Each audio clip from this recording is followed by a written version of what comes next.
อู้เพื่อจะเห็นท่านผู้ชมสองมือเต็มๆใหญ่เลยบ่ธรรมดา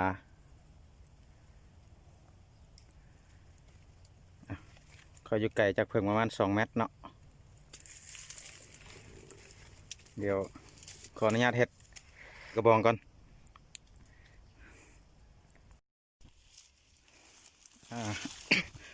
สำหรับเฮ็ดกระบองเนาะก็หาเอาง่ายๆเฟืองในไหหน้าเนาะต่อเฟืองกระทันหัดเบาบางลืมถือมีดมาซ้ำพี่น้องเลย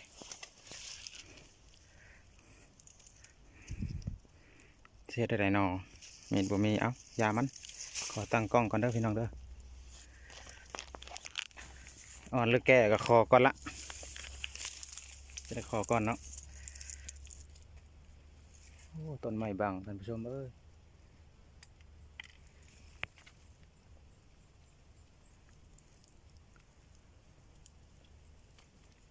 ต้นไม้บังครับท่านผู้ชม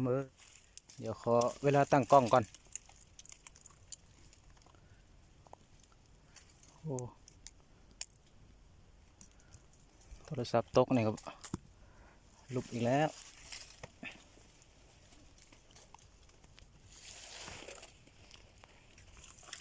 เดี๋ยวหามุมตั้งกล้องคักๆก่อนท่านผู้ชมเดี๋ยวสิถ่าเบิ่งหัวน้ำเนาะถ่าเบิ่งหัวน้ำว่าใหญ่ชำใดจังใดว่า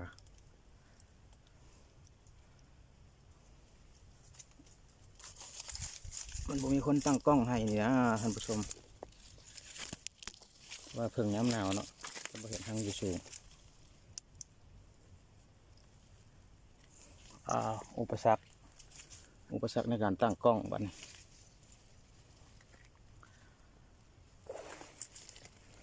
ถึงหั่งนี่แหละเห็ดให้ข่อยเมื่อยมืดบ้านนี่ข้าวเที่ยงบ่ได้กินเลย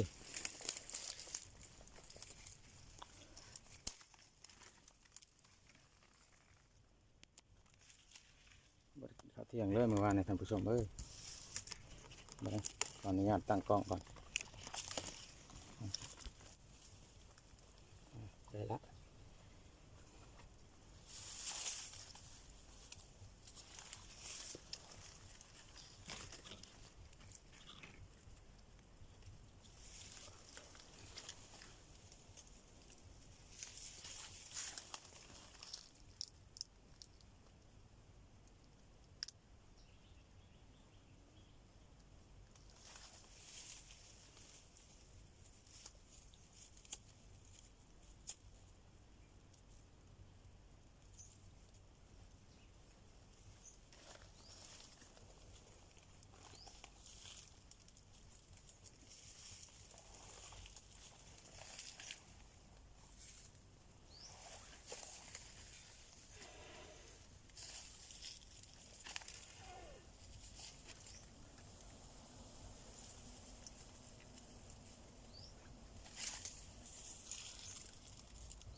พอดีงามเลยท่านผู้ชม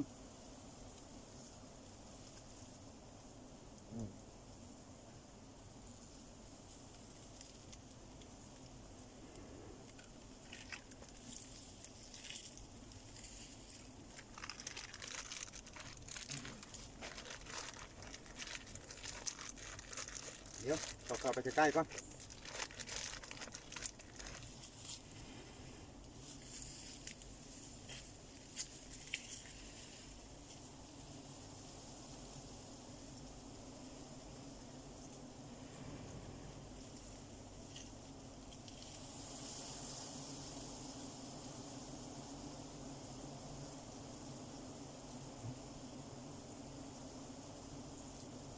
จากตามหามา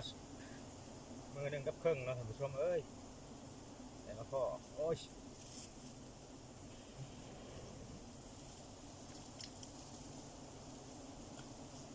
มีดก็ไม่ได้ถือครับ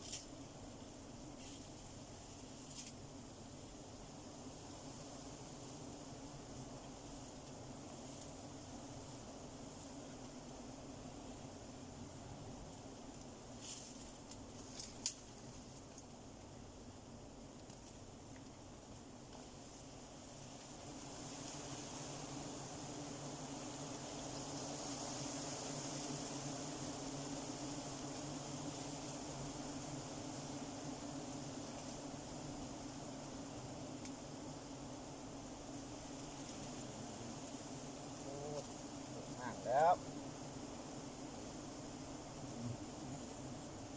มาทำโปรงงาม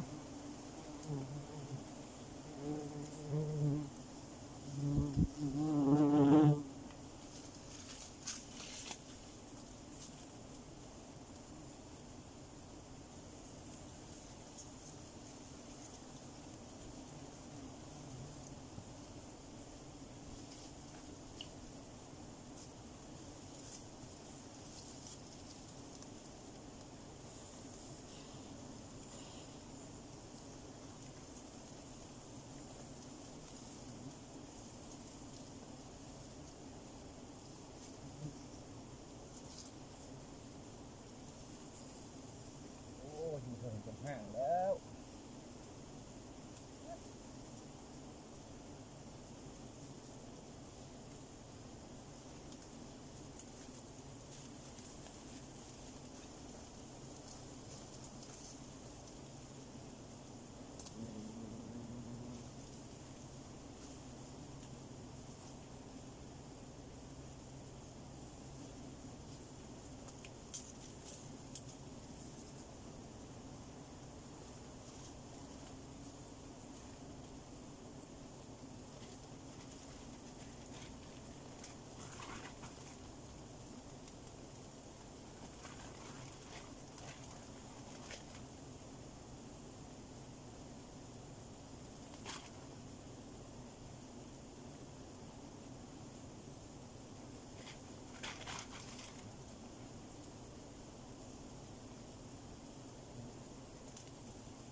ลืมเอามีดมาท่านผู้ชมเอ้ย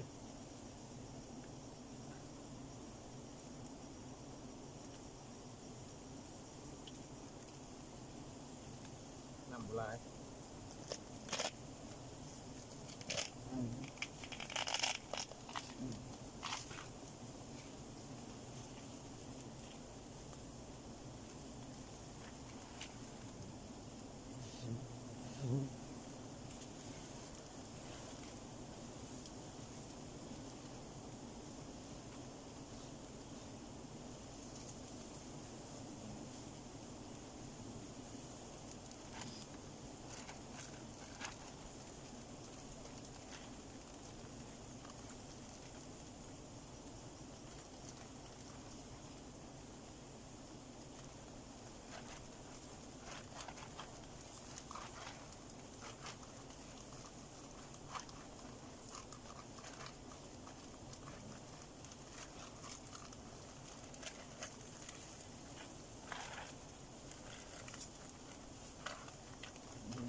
โจ๊ด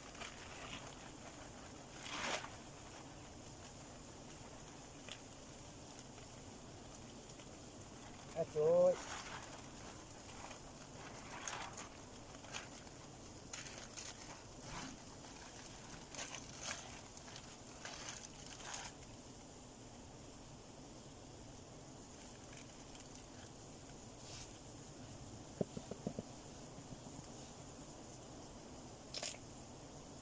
ต่อนางเลย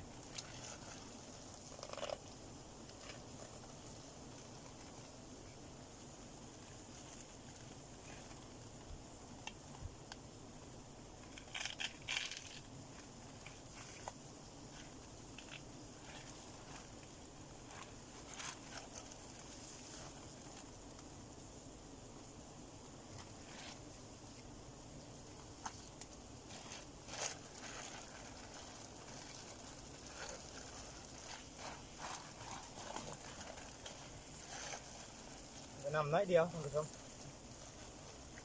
น้อยเดียวใส่กระยาดีกว่าบ่ได้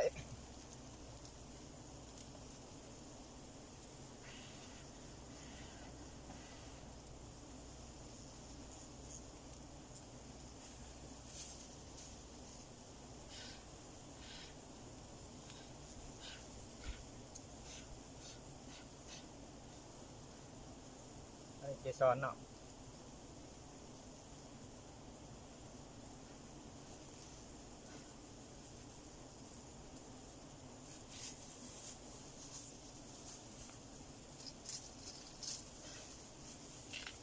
เอาเพิ่งมันเลื่อมเอามีดโอ้ยครับ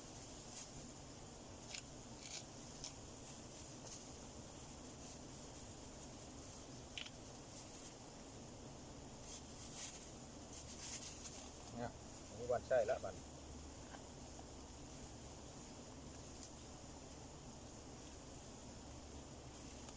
ตอนเอามือปัดที่นี่ปั๊บแม่นึ่งเต็มๆนะมือแรงนอนรับแล้ว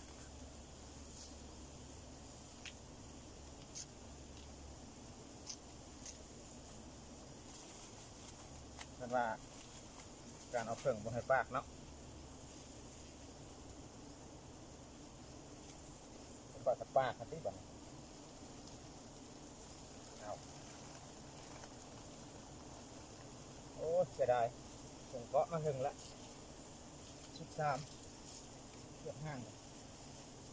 เบิ่งขมิดคิดว่าอู้งามตอนแม่มันบ่ทันได้แตกออกหมดเนาะเบิ่งคิดว่างามแม่มันแตกออกหมดแล้วโอ้ลุกได้ก็ดีก็บ่ได้เอ้ยไฟใหม่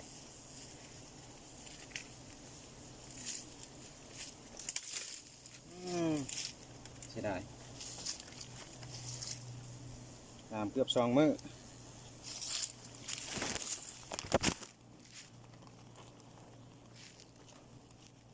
อ้าวตกแล้วโทรศัพท์ข่อยเอ้ย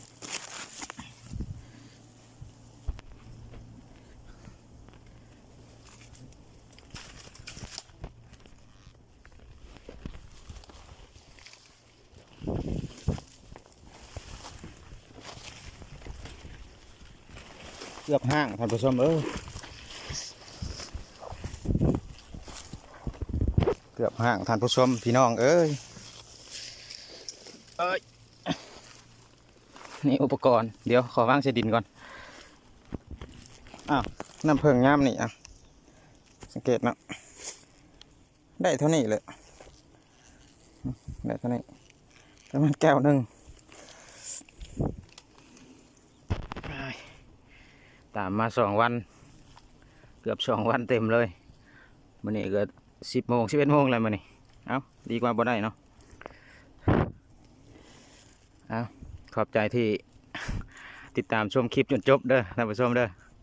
แล้วถ้าติดตามคลิปต่อไปอีกขอบใจ